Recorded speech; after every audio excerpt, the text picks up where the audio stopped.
The live TV, सच सबसे आगे। 5 राज्यों के चुनाव संपन्न हुए। जब उनके परिणाम आए तो खुद बीजेपी के लोग भी हैरान हो गए कि ऐसे परिणामों की कल्पना किसी ने नहीं की थी। जाहिर सी बात है कि संदेह होना था और हुआ भी, लेकिन किसी ने कुछ बोला नहीं। लेकिन मध्य प्रदेश के संदर्भ में जो चौंका देने वाला खुलासा, मध्य प्रदेश के पूर्व मुख्यमंत्री दिग्विजय सिंह जी, जो कि कद्दावर नेता हैं और जाने माने नेता हैं, जो बिना तथ्यों के कोई बात नहीं कहते, उन्होंने जो खुलासा किया है उसको अगर सुनेंगे, उसको देखेंगे प्रमाण सहित, तो आपके होश उड़ जाएंगे कि कांग्रेस पार्टी जो मध्य प्रदेश में चुनाव हार गई, बीजेपी से उसका 7% वोट कम हुआ, जो बीजेपी के लोगों को यकीन नहीं आया। जब पोस्टल बैलेट्स को देखा गया तो पोस्टल बैलेट्स में 199 सीटों पर कांग्रेस जीती है बीजेपी से। पोस्टल बैलेट में जब गिनती अगर देखेंगे, जो उसके आंकड़े आए हैं सामने, तो 20% ज़्यादा वोट शेयर है कांग्रेस का बीजेपी से। मतलब इस हिसाब से तो प्रचंड बहुमत की तरफ कांग्रेस बढ़ती। पर ईवीएम जब खुले तो ईवीएम ने उस पूरे के पूरे वोट शेयर को गिरा दिया और बीजेपी को जिता दिया।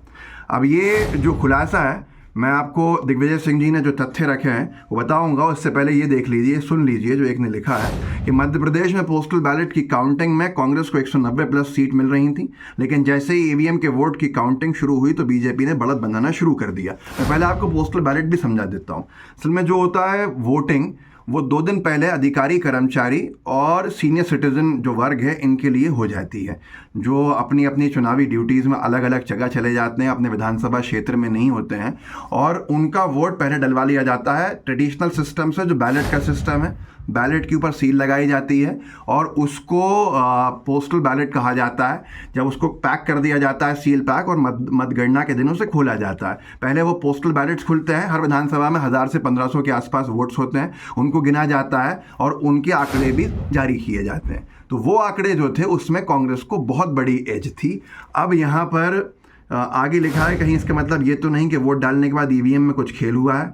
मध्य प्रदेश में वोटिंग 17 नवंबर को हुई, छत्तीसगढ़ में वोटिंग 7 नवंबर और 17 नवंबर को हुई। और मैं इसके प्रमाण जो दिग्विजय सिंह जी ने ट्वीट करके लगाए वो दिखा रहा हूँ आपको। इसके फ़ौरन बाद क्या लिखा है उन्होंने वही बताऊँगा। मध्य प्रदेश, राजस्थान में वोटिंग 25 नवंबर को हुई थी और तेलंगाना में 30 नवंबर को वोटिंग हुई। तेलंगाना को छोड़ दें तो मध्य प्रदेश, राजस्थान, छत्तीसगढ़ में मतदान और वोट काउंटिंग में 26 दिन और 16 दिन का अंतर रहा है। यह एक इतना बड़ा अंतर है कि इसमें छेड़खानी का अंदेशा सबसे ज़्यादा होता है।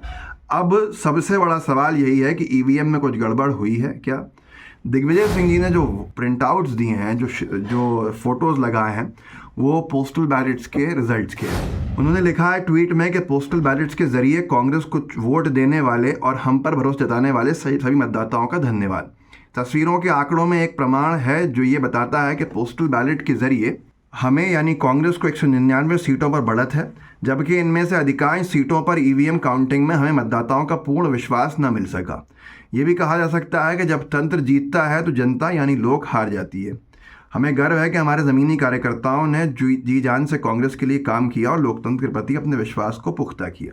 ये तस्वीरें मैं साथ में लगवा देता हूँ, इनको आप पॉज करके देख सकते हैं कि इन तस्वीरों में कैसे आपको साफ तौर के ऊपर कांग्रेस जीतती हुई दिखेगी, कांग्रेस का वोट बहुत बड़ा हुआ दिखेगा और बीजेपी पिछड़ती हुई दिखेगी। अब आगे उन्होंने और लिखा है कि अब कुल 230 सीटों के आंकड़े आपके पास हैं। पोस्टल बैलेट के जरिए कांग्रेस और बीजेपी को पड़े वोटों की संख्या विश्लेषण के लिए प्रस्तुत है।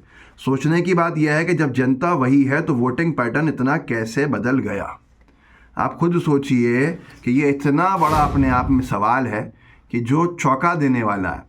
एक ही विधानसभा के लोग हैं, पोस्टल बैलेट, जिन्होंने पोस्टल बैलेट के माध्यम से वोट दिया है, जिनकी संख्या बहुत कम होती है हर विधानसभा में, उनके वोट का रिफ्लेक्शन अगर दिख रहा है रिजल्ट्स में तो वो 20% ज़्यादा कांग्रेस की तरफ दिख रहा है। उन सब ने कांग्रेस को जिताया, लेकिन ईवीएम्स के जब वोट खुलते हैं तो कांग्रेस हार जाती है। ये खुद अपने आप में एक ऐसी बात है जो बहुत बड़ा एक क्लेम जो है वो स्थापित कर रहा है। अगर आप देखें 2018 की बात अगर करें तो कुल डाकपत्र जो थे 2018 में, तो वो उनकी संख्या थी 2,87,736 से 3,40,354 2023 में था। बीजेपी को मिले 2018 में 1,31,246 वोट और कांग्रेस को मिले 1,93,848 वोट। 2018 में भी कांग्रेस को बहुत ज़्यादा वोट मिले थे। जो पोस्टल बैलेट के थे। 2023 की अगर बात की जाए तो 3,40,354 पोस्टल बैलेट वोट्स हैं टोटल। बीजेपी को मिले हैं 1,15,565 और कांग्रेस को मिले हैं इसमें 1,93,848। इतना बड़ा अंतर क्या कहता है, क्या दिखाता है, क्या दर्शाता है, ये खुद आपकी समझ में आ रहा होगा, ये खुद सबको समझ में आता है। लेकिन कोई गोदी मीडिया से अपेक्षा नहीं कर सकता कि इसको दिखाएंगे, ना ही कोई ये बात के ऊपर चर्चा की बात सोच सकता है कि इस पर चर्चा भी होगी। चर्चा हो जाएगी तो बहुत बड़ी पोल खुल जाएगी। अब ये सारी चीज़ें जो हैं ये साफ तौर के ऊपर बता रही हैं कि जो कर्मचारी, अधिकारी, सीनियर सिटीजन पोस्टल बैलेट में वोट डाल के आए हैं, अगर उन्होंने कांग्रेस की तरफ रुझान अपना दिखाया है और इतनी बड़ी संख्या में दिखाया है, तो उसी क्षेत्र के दूसरे वोटर्स का ये रुझान क्यों नहीं दिखा है? क्योंकि साफ तौर के ऊपर एक बड़ा संदेह पैदा करता है ये सब कुछ। एक पॉलिटिकल पार्टी ईवीएम के समर्थन में जी जान से रात दिन लगी रहती है और उसको हास्यास्पद बना दिया है इस बात को, ईवीएम पर आरोप लगाने को।